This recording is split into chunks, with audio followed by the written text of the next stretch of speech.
Namaste.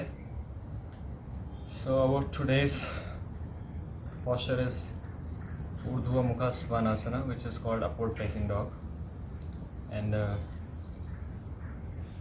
course, if you've been practicing Ashtanga, this pose should be your daily routine. And sometimes it seems like this is so simple to do.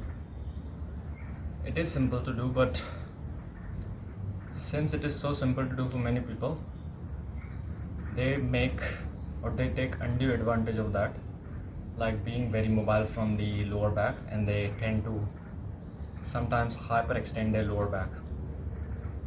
Now, as we have terms for elbow hyperextension, similarly I call lower back hyperextension when it starts feeling compression.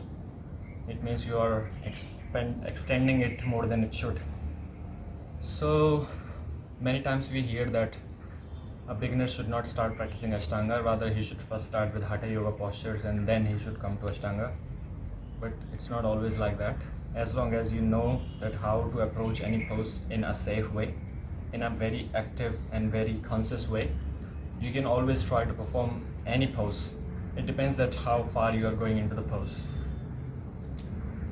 So, like example, forward bend. Now forward bend, if you are advanced, you will be flat down there. But if you are a beginner, you may be too far.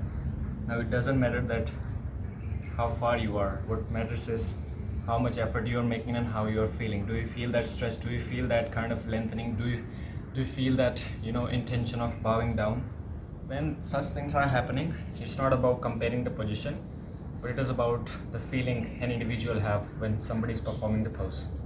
So let's take a look at upward facing dog in a safe way. I'll be basically talking about lower back in this position. Of course, we can talk about wrist, elbow and so on, but basically I would talk about lower back.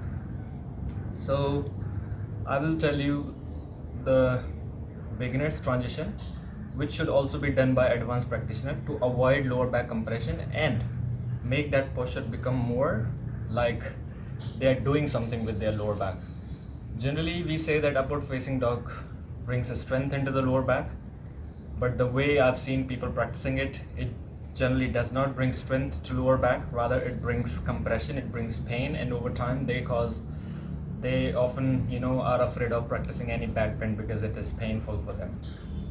So I would like to suggest you a way which you can go through to help you make this posture feel strengthening, really strengthening for you. So the simple way is, if you are practicing Ashtanga, you generally maybe in Chaturanga, after that you transition. So what I would suggest is, even you are advanced or beginner, what you do is come onto the floor, just lie down, and then do not use your hand, lift up as if you are doing Cobra pose, and once you notice that you have lifted your maximum, start using your hand, and then finally come into the position. This approach, it may seem so simple to you, but you can see the significant difference between the way you've been doing it or the way it will be done now. So I would suggest you try this way. Be careful about your lower back. Let me tell you that if back bend gives you lower back compression, it means you have already bent over. But the difference is, even you have bent so much and still you are not good back bending. One reason is because you are only using your lower back to bend. You may not be using your chest opening so much. You may not be using your hip tilt so much.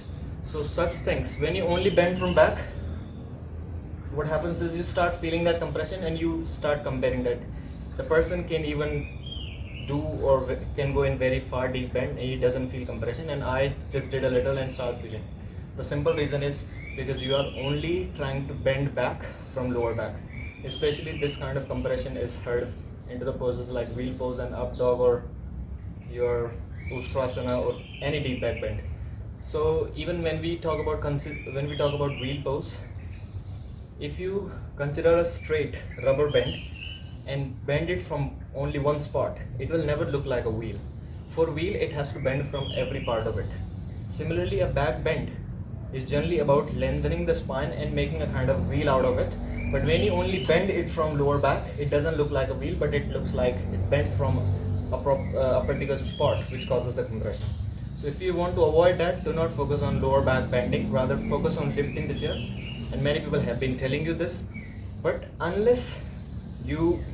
as long as you'll be using your hand to lift up, opening the chest will not work so well, or using the muscular engagement into the lower back will not work so well. So let me repeat quickly. Do not go in up dog directly from here. Go down. Do not use your hand. Lift up, lift up, lift up, lift up, lift up. Still using the left hand, left hand, left hand. Once you start feeling your lower back has done the max, then try to push to the hand and really lift high. You can also raise your thighs off and press your feet down. Try to tuck the tailbone down, lift through the chest higher and lift the chin up. Yeah, so thank you very much. I hope you enjoy. Namaste.